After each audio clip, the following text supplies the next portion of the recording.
Votre invité aujourd'hui en direct de nos studios à Lausanne, Béatrice Rull, Philippe Reichen. Le journaliste Philippe Reichen au Tages-Anzeiger, mais aussi auteur du Vertige du pouvoir qui sort aujourd'hui en français aux éditions Kabedita. Bonjour Philippe Reichen.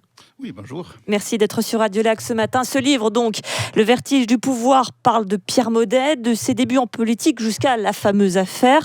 Alors, vous décrivez les faits, vous prenez assez peu, voire pas du tout position sur une affaire qui est pourtant ô combien émotionnelle. Pourquoi ce choix ? C'était voulu parce que je voulais pas être l'instance morale en fait qui juge sur Pierre Maudet. C'est à la justice en fait de le faire. Moi, je suis journaliste et puis comme journaliste, je dois mettre les faits en avant et ce que j'ai fait dans ce livre. Vous revenez donc pendant les 2 tiers à peu près de votre livre sur l'ascension politique de Pierre Maudet. Et vous citez cette phrase de Pierre Maudet lui-même qui décrit sa stratégie. Pierre Maudet qui dit « Je fais de la politique par effraction, je fonce, j'occupe le terrain, je pose franchement les questions qui dérangent et je lâche des grenades quand il faut ». C'est une rhétorique quasiment guerrière, violente. Et ça surprend quand même dans le paysage politique suisse où les personnalités sont souvent assez consensuelles.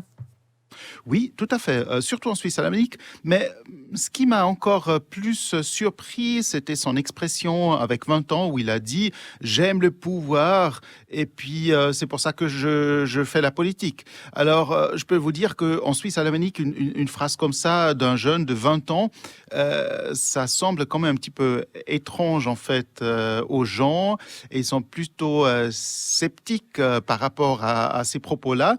Mais vous avez raison. Dans ces propos-là, politique par effraction, par exemple, ça montre un petit peu sa mentalité et le caractère en fait de ce jeune Pierre Maudet. Vous le dites, effectivement, si on devait résumer le caractère de Pierre Maudet, c'est donc ambition et pouvoir avec cette phrase que vous venez de citer, je fais de la politique parce que j'aime le pouvoir. Est-ce que finalement ces deux notions de pouvoir et d'ambition, ce ne sont pas la clé pour comprendre cette affaire Maudet ? Certainement, c'est un des clés, mais il y a plusieurs. C'est toute une carrière qui est derrière, ou potentiellement encore avant un Pierre Maudet, mais derrière Pierre Maudet, et puis on voit que il fait son chemin, il prend son pouvoir et beaucoup plus de pouvoir, de plus en plus de pouvoir.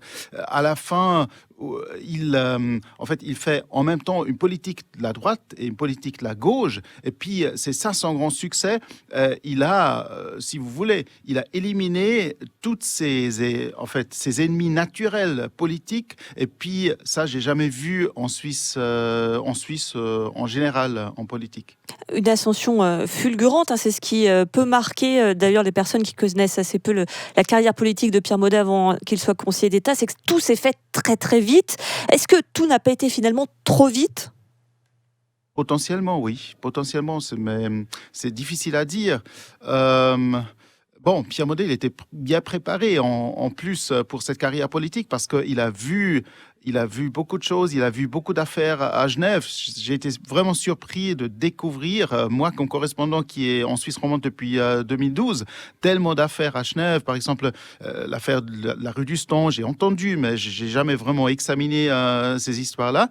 Ce que j'ai fait maintenant pour le livre, ou bien la construction du stade, je dirais la fin du casino, par exemple. Et puis, dans toutes ces histoires-là, il y avait un Pierre Maudet qui était impliqué ou qui était observateur. Et puis, aujourd'hui, je constate que Pierre Maudet, ni Guillaume Baratsson, par exemple, ils ont pris ces leçons de ces affaires. Tout se répète. Et puis, aujourd'hui, on est, je crois, à Genève dans une crise institutionnelle qui on aurait pu éviter, je crois.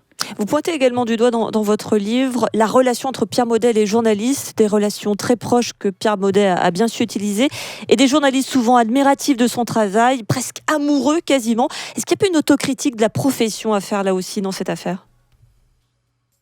Oui, je crois que oui. Un collègue à moi, il a essayé en fait à faire une analyse sur mon analyse. Et puis son analyse, c'est que nous, les journalistes en Suisse, on aime bien les politiciens surdoués comme un Pierre Maudet, par exemple, qui parle très franc, qui a un programme, qui sait se vendre.